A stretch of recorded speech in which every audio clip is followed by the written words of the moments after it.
सुप्रभात। कक्षा 10 में आज हमारी नई कविता है कन्यादान, जो कविवर ऋतुराज जी के द्वारा लिखी हुई है। और प्रस्तुत कविता में शादी, लड़की की विवाह के बाद एक विशेष रूप से रस्म अदा की जाती है हाथ पीले करने की, अर्थात कन्या के दान करने की। उसी से संबंधित आज की हमारी कविता है कन्यादान कविता। इससे पहले मैं आपको कवि ऋतुराज जी का संक्षिप्त जीवन परिचय और कविता का सारांश भेज चुकी हूँ पीपीटी के द्वारा।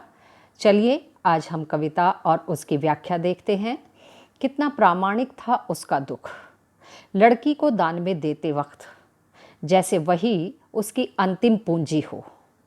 लड़की अभी सयानी नहीं थी, अभी इतनी भोली सरल थी कि उसे सुख का आभास तो होता था, लेकिन दुख बाँचना नहीं आता था। पाठिका थी वह धुंधले प्रकाश की, कुछ तुकों कुछ लयबद्ध पंक्तियों की।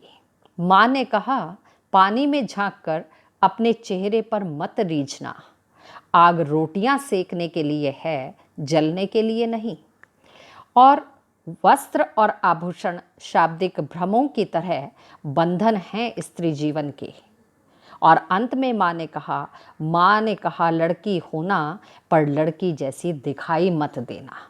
तो चलिए प्रथम 4 पंक्तियों की हम व्याख्या देखते हैं। कितना प्रामाणिक था उसका दुख, लड़की को दान में देते वक्त, जैसे वही उसकी अंतिम पूंजी हो। प्रस्तुत पंक्तियों में कवि ऋतुराज जी कहते हैं कि एक माँ जब अपनी लड़की का कन्यादान करती है, अर्थात शादी के बाद उसे विदा करती है, तब उस समय किसी भी माता का दुख बड़ा स्वाभाविक होता है। और हर माता को ऐसा लगता है कि जैसे शुरू दिन से और आज तक, लड़की के विवाह के दिन तक, उसने अपनी जितनी भी पूंजी जमा की है, वह सब आज एक अंतिम रूप लेते हुए आखिरी जमा पूंजी उससे दूर चली जा रही है। क्योंकि माँ और पिता अपनी बेटी को बड़े ही लाड़ प्यार से पालते पोसते हैं, बड़ा करते हैं। आखिर अपनी बेटी के साथ ही तो माँ अपने जीवन के सारे सुख दुख बांटती थी, और वही आज उससे दूर होती जा रही है। माँ और बेटी का एक ऐसा संबंध होता है, इतना घनिष्ठ, इतना आत्मीयतापूर्ण, कि जिसमें माँ और बेटी अभिन्न मित्र होती हैं और अपने सारे सुख दुख माँ अपनी बेटी के साथ बांटती है। परंतु अब यही साथी उससे दूर चली जा रही है। और इससे आगे की पंक्तियों में और मैं आपको बता देती हूँ कि माँ इसलिए भी अपनी बेटी को समझाती है क्योंकि जीवन में माँ ने जितने कष्ट झेले थे, अपनी बेटी को उन सब से पहले से ही सचेत कर देना चाहती है। लड़की अभी सयानी नहीं थी। सयानी शब्द का अर्थ है उस समय के, जब ये कविता लिखी गई, सयानी से तात्पर्य विवाह योग्य होना। अभी इतनी भोली सरल थी कि उसे सुख का आभास तो होता था, अर्थात सुख तो वह जानती थी, क्योंकि कोई भी बेटी अपने माता पिता के घर में केवल सुख और आनंदपूर्ण ही जीवन व्यतीत करती है, दुखों का उसे पता नहीं होता है। लेकिन दुख बाँचना नहीं आता था। दुख जैसी चीज़ का उसने शब्द भी नहीं सुना था, वो जानती नहीं थी। पाठिका थी वह धुंधले प्रकाश की। जो आगे आने वाला जीवन का अध्याय था विवाहोपरांत, उसके विषय में उसे कुछ भी नहीं पता था। कुछ तो को कुछ लयबद्ध पंक्तियों की, उस विषय में तो वह धुंधला सा एक मामूली सा जानकारी उसके पास थी। इसका भी भावार्थ देख लेते हैं। प्रस्तुत पंक्तियों में कवि ऋतुराज जी कहते हैं कि लड़की बड़ी तो हो गई थी, यानी विवाह के अनुसार उसकी आयु हो गई थी, सयानी हो गई थी, लेकिन पूरी तरह से सयानी नहीं हुई थी, अर्थात दुनियादारी की समझ अभी तक उसमें नहीं आई थी। क्योंकि माता पिता के घर में बेटी लाड़ प्यार में रहती है, उसे बाहर की दुनिया का, दुखों का या अन्य दुनियादारी का कोई वास्ता ही नहीं होता है। अभी तक अपने घर से बाहर की दुनिया उसने नहीं देखी थी। उसे जीवन की कठिनताओं का, जटिलताओं का कभी सामना नहीं करना पड़ा था।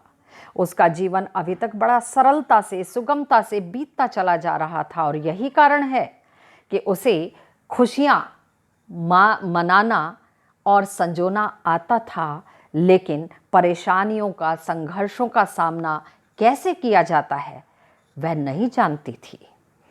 अपने घर के बाहर की दुनिया के लिए एक धुंधली सी तस्वीर उसके सम्मुख थी, जिसे उसने अभी तक कभी ठीक से नहीं देखा था, क्योंकि आवश्यकता ही नहीं पड़ी थी।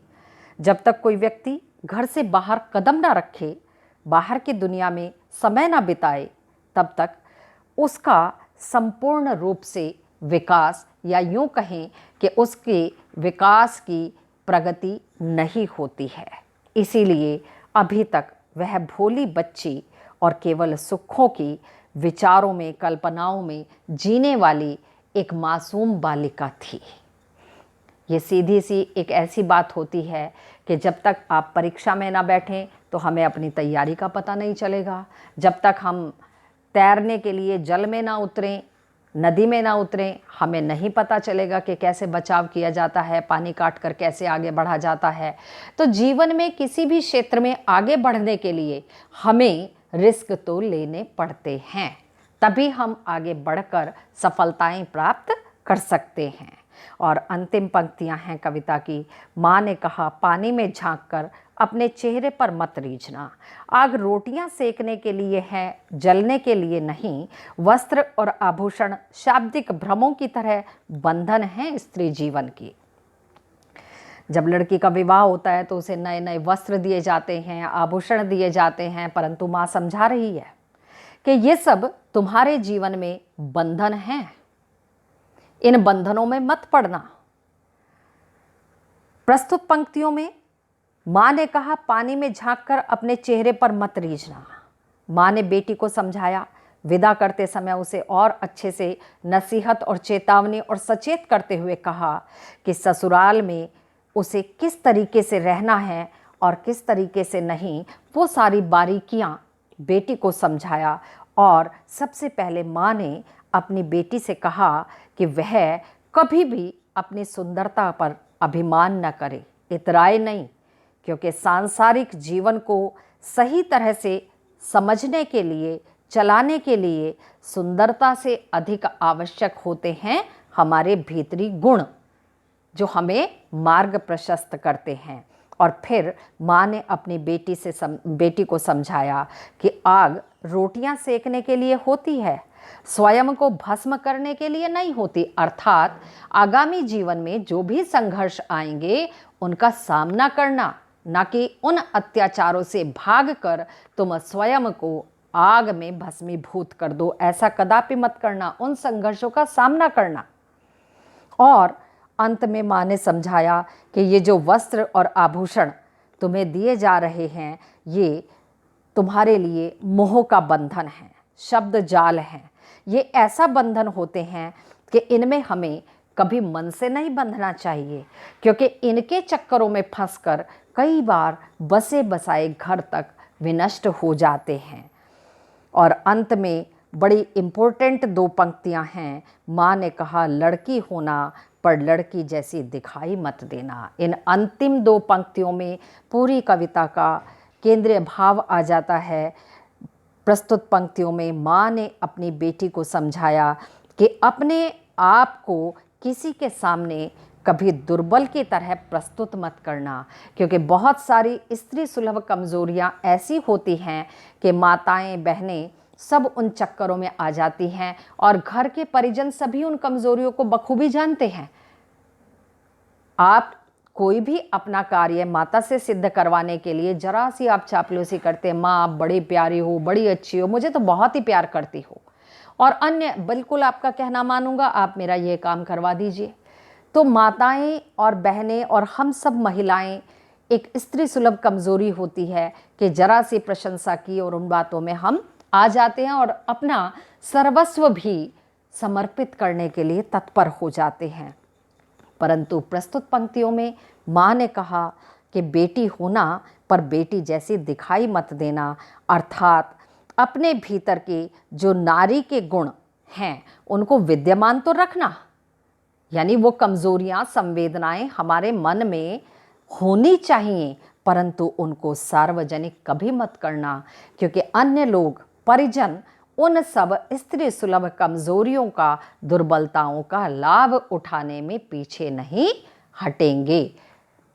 यहीं हमारा ये भावार्थ समाप्त हो जाता है और कल के अंक में मैं आपको इससे संबंधित अभ्यास प्रश्न और जितने भी अतिरिक्त लघु प्रश्न होंगे, लघुत्तरात्मक, वो आपको भेजूंगी। साथ ही एक वर्कशीट जिसमें इस कविता से संबंधित 10 MCQ दिए होंगे, आप केवल आंसर लिखकर उनके मुझे सेंड करेंगे। आज का अंक हम यहीं समाप्त करते हैं। धन्यवाद।